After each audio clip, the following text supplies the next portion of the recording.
السلام علیکم ورحمۃ اللہ وبرکاتہ۔ ترجمہ قرآن کے سلسلے میں آج ہم نئی سورۃ طور کا آغاز کر رہے ہیں۔ سورۃ طور مکی سورت ہے اور اس میں 49 آیتیں ہیں اور 2 رکوع ہیں۔ قرآن میں یہ 52 نمبر پہ ہے، نزول کے اعتبار سے اس کا نمبر 76 ہے۔ نبی اکرم صلی اللہ علیہ وسلم اس سورت کو مغرب میں پڑھتے تھے۔ سورہ طور جو ہے یہ پہاڑ کے اوپر ہے، سورہ سینہ بھی کہتے ہیں اسے۔ اس کی قسمیں کھائی گئی ہیں اس میں اور نیک اور برے لوگوں کا تذکرہ ہے۔ شروع کرتا ہوں اللہ کے نام سے جو بڑا مہربان نہایت رحم فرمانے والا ہے۔ الحمدللہ رب العالمین والصلاۃ والسلام علی رسول کریم وعلی آلہ وصحبہ اجمعین، اما بعد۔ اعوذ باللہ من الشیطان الرجیم، بسم اللہ الرحمن الرحیم۔ سورہ طور پارہ 27 آیت نمبر 1۔ شروع اللہ کے نام سے جو بڑا مہربان نہایت رحم فرمانے والا ہے۔ قسم ہے طور کی، طور پہاڑ کی قسم کھائی گئی اس کے شرف کی وجہ سے یہاں قسم کھائی۔ یہ وہی پہاڑ ہے جہاں موسیٰ علیہ السلام کی اللہ سے ملاقات ہوئی تھی اور بات ہوئی تھی۔ اور لکھی ہوئی کتاب کی،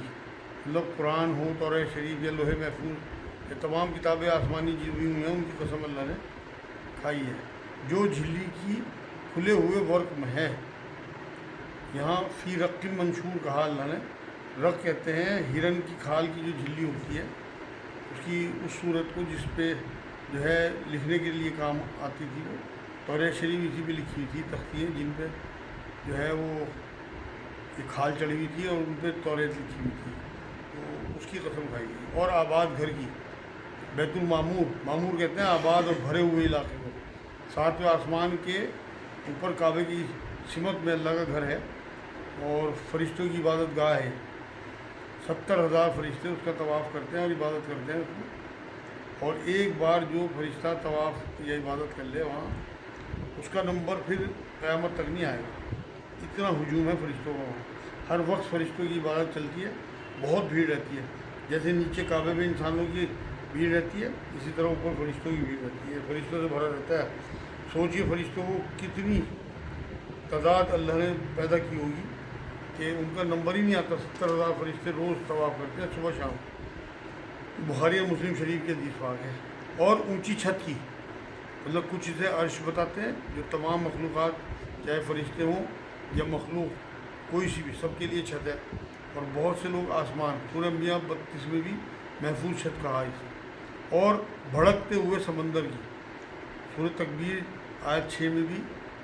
یہ کہا اللہ رب العزت نے، جب سمندر بھڑکا دیے جائیں گے، مطلب بھرا ہوا سمندر جوش مارتا ہوا، بے شک آپ کے رب کا عذاب ہو کر رہنے والا ہے، مطلب ہر حال میں عذاب واقع ہوگا، اسے کوئی روکنے والا نہیں، مطلب کوئی دفع نہیں کر سکتا، اسے ٹال نہیں سکتا،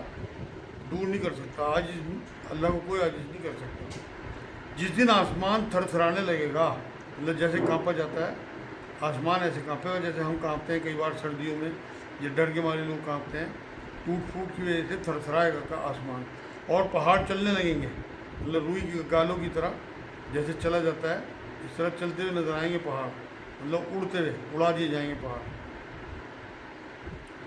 اس دن جھٹلانے والوں کی پوری خرابی ہے، مطلب قیامت برپا ہوگی اس دن، اور جنہوں نے دنیا میں جھٹلایا ہوگا آخرت کو، حساب کتاب کو، ان کے لیے خرابی ہے۔ جو اپنی بیہودہ گوئی میں اچھی اچھل کود کر رہے تھے، مطلب بیہودگیوں میں جو آگے بڑھے ہوئے تھے، جس دن وہ دھکے دے دے کر آتش جہنم کی طرف لائے جائیں گے، مطلب جو بیہودگیوں میں لگے ہوئے تھے ان کے ساتھ سختی ہوگی، وہاں سختی کے ساتھ دھکیلا جائے گا انہیں آگ کی طرف، جائے جانوروں کو قربان گاہ کی طرف لے جایا جاتا ہے۔ یہی وہ آتش دوزخ ہے جسے تم جھوٹ بتلاتے تھے، مطلب دکھا کے کہا جائے گا کہ یہ وہ آگ ہے جسے تم جھوٹ سمجھتے تھے۔ اب بتاؤ کیا یہ جادو ہے؟ مطلب کیا سامنے دیکھ کے بھی تم اسے جادو ہی کہو گے؟ اب تو تمہارے سامنے ساری حقیقت آ گئی، جب تم دیکھتے ہی نہیں ہو، مطلب جادو کی وجہ سے نظر ہی نہیں آ رہا تمہیں، یہ وہی ہے جسے تم جادو کہتے تھے، اب انکار نہیں کر سکتے، اب نتیجہ بھگتو۔ یہ جہنمیوں سے کہا جائے گا وہاں پہ، جاؤ دوزخ میں، اب تمہارا صبر کرنا اور نہ کرنا تمہارے لیے یکساں ہے، مطلب چیخو چلاؤ یا خاموش پڑے رہو، جو بھی تم کرو گے اب تمہارے لیے سب بیکار ہے، تمہیں فقط تمہارے کیے کا بدلہ دیا جائے گا۔ اللہ اللہ ہمیں محفوظ رکھے، وہاں دودھ کا دودھ پانی کا پانی ہونا ہے۔ یقیناً پرہیزگار لوگ جنتیوں میں اور نعمتوں میں ہوں گے، جنتوں میں اور نعمتوں میں ہوں گے، جو انہیں ان کے رب نے دے رکھی ہیں اس پر خوش ہوں گے، اللہ انجوائے کر رہے ہوں گے وہاں پہ، لباس، کھانے، مطلب بڑھیا حوریں سواریے، کیونکہ جنت میں نعمت کے بارے میں حضور نے یہ فرمایا کہ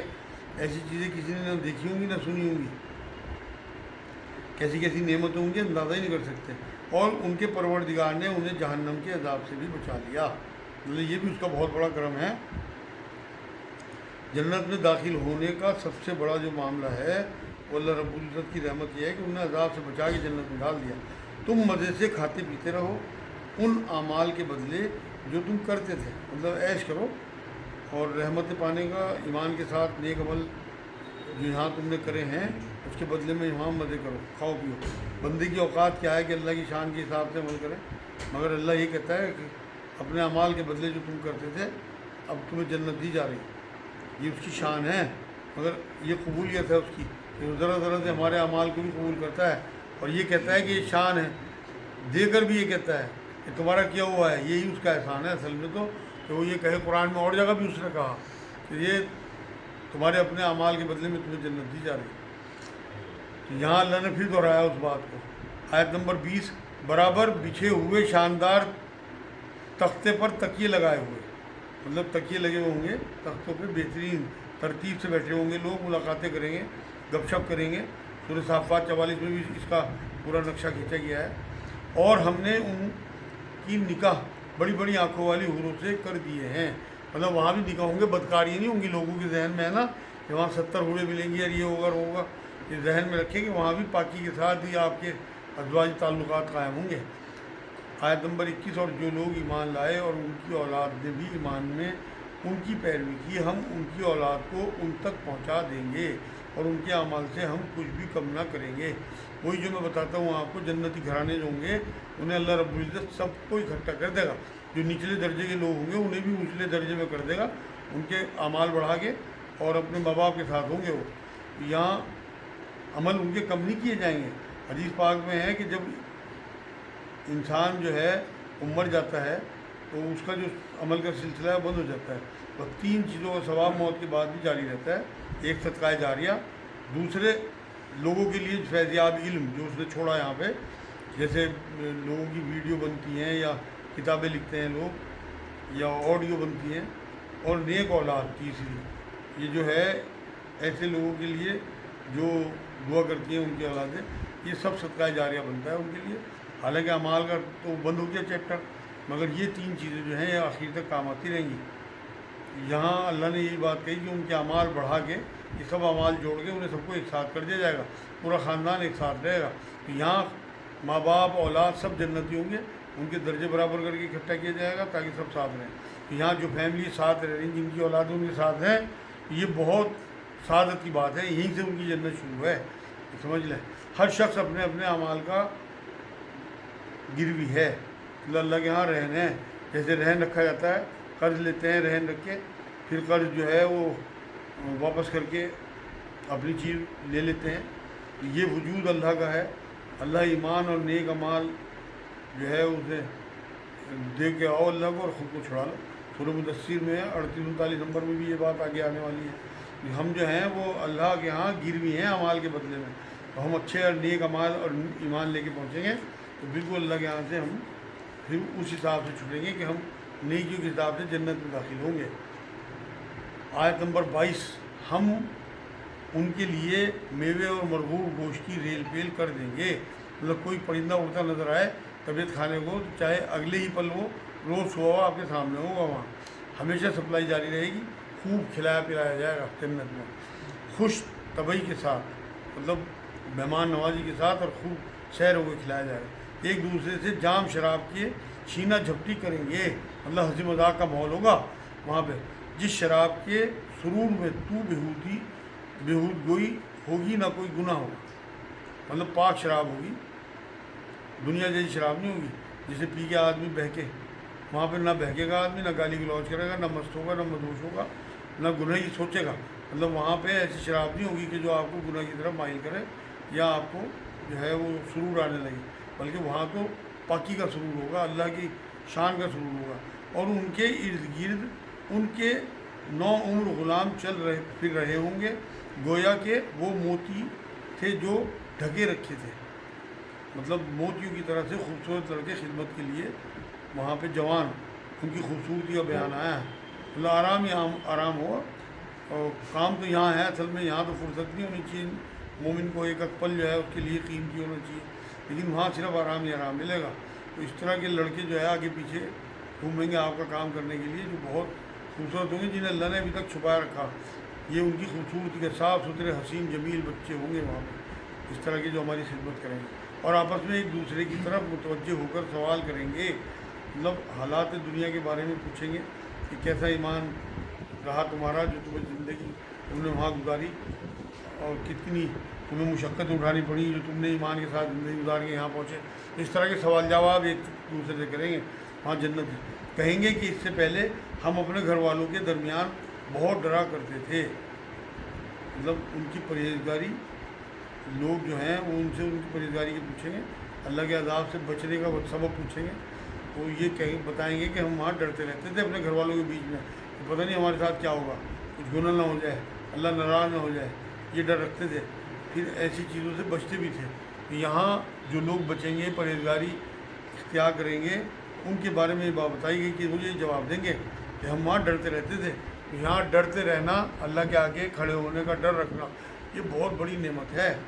بس اللہ تعالیٰ نے ہم پر بڑا احسان کیا اور ہمیں تیز و تند گرم ہواؤں کی عذاب سے بچا لیا، مطلب دوزخ کی لوؤں سے اور آگ سے جھلستے ہوئے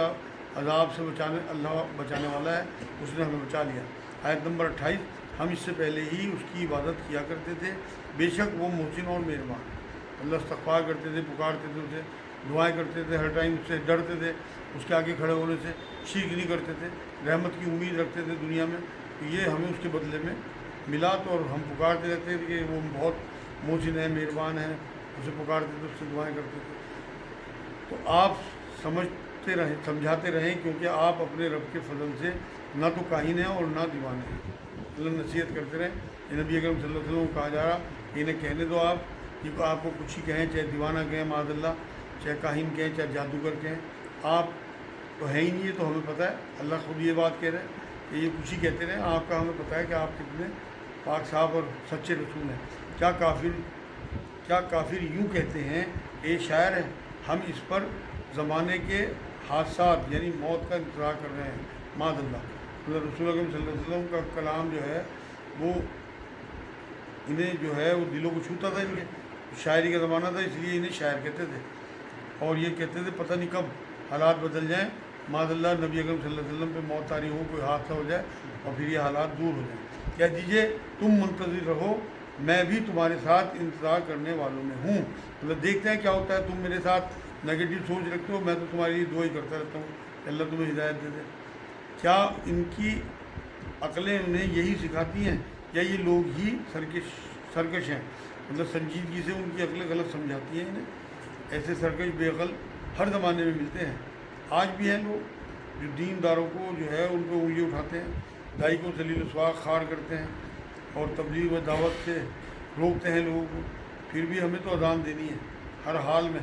اپنا تبلیغ کرتے رہنا ہے، تو نبی اکرم صلی اللہ علیہ وسلم کی بڑی سنت ہے، جس وجہ سے حضور کو بھیجا۔ حضور صلی اللہ علیہ وسلم نے بھی پتھر کھائے، تو ہم نے تو کبھی ریپٹ بھی نہیں کھایا، تو نبی اکرم صلی اللہ علیہ وسلم تو پتہ نہیں کیسے کسی بھی قیمت پہ دین کا کام نہیں چھوڑنا، چاہے کتنی آپ کے اوپر سختیاں آئیں۔ یہاں اللہ نے یہی بات کہی ہے کہ کیا یہ لوگ سرکش ہیں، کیا یہ کہتے ہیں کہ اس نبی نے قرآن خود گھڑ لیا؟ معاذ اللہ، واقعہ یہ ہے کہ وہ ایمان نہیں لاتے، اللہ نہ ایمان لانا چاہتے ہیں نہ لاتے ہیں، اور یہ گھڑنے والا الزام بھی ان کی کفریہ جو ہے وہ عمل ہے ان کا۔ اچھا اگر یہ سچے ہیں تو بھلا اس جیسی ایک ہی بات یہ بھی تو لے آئیں، مطلب قرآن جب اس نے گھڑ لیا تو تم بھی گھڑ سکتے ہو، الزام لگاتے ہو کہ نبی اکرم صلی اللہ علیہ وسلم نے گھڑا، تو تمہاری زبان میں کتاب آئی تو ایسی کتاب تم بھی پیش کر کے لا کے دکھا دو، ایسا کلام قرآن جیسا۔ کیا یہ بغیر کسی پیدا کرنے والے کے خود بخود پیدا ہو گئے، مطلب بغیر خالق کے کیا تم نے خود ہی خود کو پیدا کر لیا؟ کیا خیال ہے اپنے بارے میں تمہارا؟ تو یہ پوچھا، اللہ نے سوال کیا، یا یہ خود پیدا کرنے والے ہیں، مطلب یعنی کوئی اور ہے پیدا کرنے والا، یہ یقین کر رہے ہیں یا نہیں، یہ خود ہی اپنا آپ کو پیدا کر لیا انہوں نے، کیا انہوں نے ہی آسمانوں اور زمین کو پیدا کیا ہے؟ مطلب اس کے خالق بھی یہی لوگ ہیں جب یہ اللہ کو مانتے ہی نہیں، بلکہ یہ یقین نہ کرنے والے لوگ ہیں، مطلب شک و شبہ والے لوگ ہیں، انہیں یقین ہی نہیں ہے آخرت کا، خالق کا، رسول اکرم صلی اللہ علیہ وسلم کا کوئی یقین نہیں۔ یا کیا ان کے پاس تیرے رب کے خزانے ہیں، مطلب کیا تمہارے رب کے خزانے جو ہیں رحمت کے، وہ اللہ نے انہیں دے دیے، کسی کو نبی بنا سکتے ہو یہ اور بھیج سکتے ہو نبی بنا کے،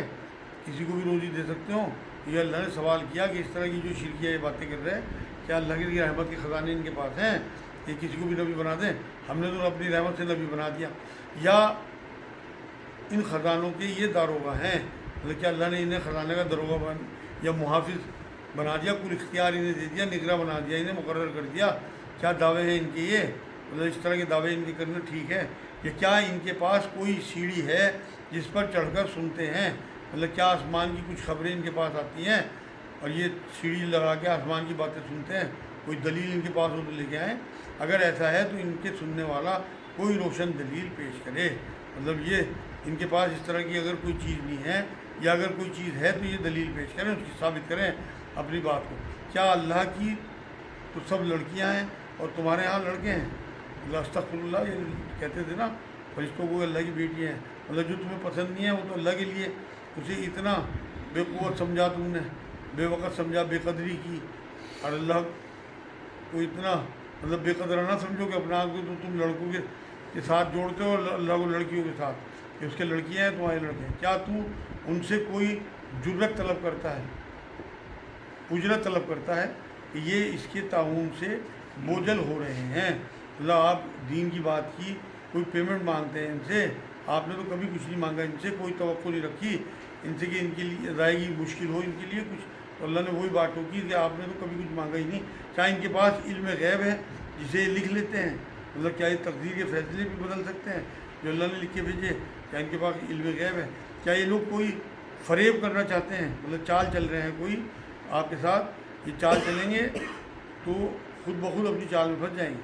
سورہ فاتر 43 میں بھی اللہ نے یہ بات کہی کہ اللہ جو ہے وہ ہر چال چلنے والے سے بہتر چال چلنے والا ہے، بہتر تدبیر کرنے والا ہے۔ تو یقین کر لے کہ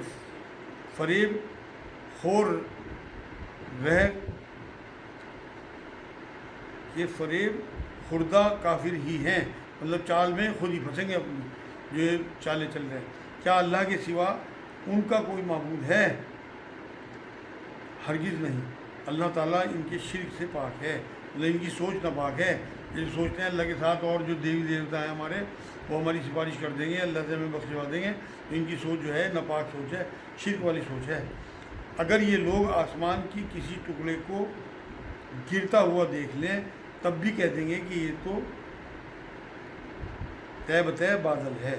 مطلب غفلت میں یہ بات کہیں گے کہ اگر یہ بادل گرتا ہوا بھی دیکھ لیں تو یہ کہیں گے کہ یہ جو ہے طے بطے بادل اوپر سے نیچے آ رہا ہے، بارش آ رہی، ہٹ دھرمی پہ آ گئے، مطلب یہ کچھ بھی ماننے کو تیار نہیں ہوتے۔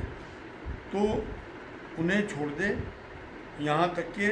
انہیں اس دن سے سابقہ پڑے جس میں یہ بے ہوش کر دیے جائیں گے، مطلب قیامت کا دن ان سے آپ رخ پھیر لیں۔ یہی کہا کہ تو انہیں چھوڑ دے اے نبی، اور یہ اپنے آپ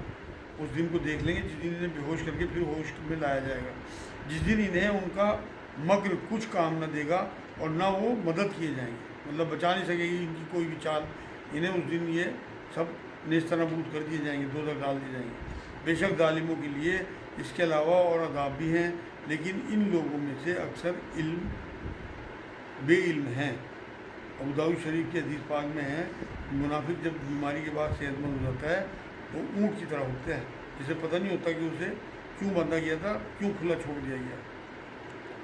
جیسے مطلب ظالموں کے لیے اس کے علاوہ اور بھی عذاب ہے، مطلب پہلے بدر میں ہوا دنیا کا عذاب، پھر بڑا آخرت کا عذاب ہوگا۔ الف لام میم سورہ جو الف لام میم سجدہ جو ہے 21 نمبر آیت میں بھی اللہ نے یہ بات کہی، دنیا میں جو عذاب انہیں مل رہا ہے اس کے علاوہ آخرت میں بھی ان کی پکڑ ہونی، کیونکہ بنا توبہ کے مر گئے۔ تو اپنے رب کے حکم کے انتظار میں صبر سے کام لے، بے شک تو ہماری آنکھوں کے سامنے ہے، صبح کو جب تو اٹھے اپنے رب کی پاکی اور حمد بیان کر، مطلب تہجد کا ذکر یہاں اللہ نے کہا، اور یہ کہا کہ صبح شام جو ہے اللہ رب العزت کے حکم کا انتظار کیا کرو۔ سبحان اللہ، آپ صلی اللہ علیہ وسلم کو کہا کہ ہماری نظروں میں ہیں آپ، نگرانی میں، اپنے رسول کا لاڈ، تسلی دی۔ اب آپ یہ دیکھیے کہ یہاں تہجد میں اللہ نے کہا کہ ہم تجھے دیکھتے رہتے ہیں، تمہاری آنکھوں کے سامنے ہے۔ اب جو بھی لوگ تہجد پڑھنے والے ہیں وہ بھی اللہ کی نگرانی میں ہوتے ہیں، اللہ انہیں بھی دیکھتا رہتا ہے۔ آج کی آخری آیت ہے، اور رات کو بھی اس کی تسبیح پڑھ اور ستاروں کے ڈوبنے کے وقت بھی۔ اللہ تہجد جو نبی اکرم صلی اللہ علیہ وسلم کا ہمیشہ معمول رہا، اور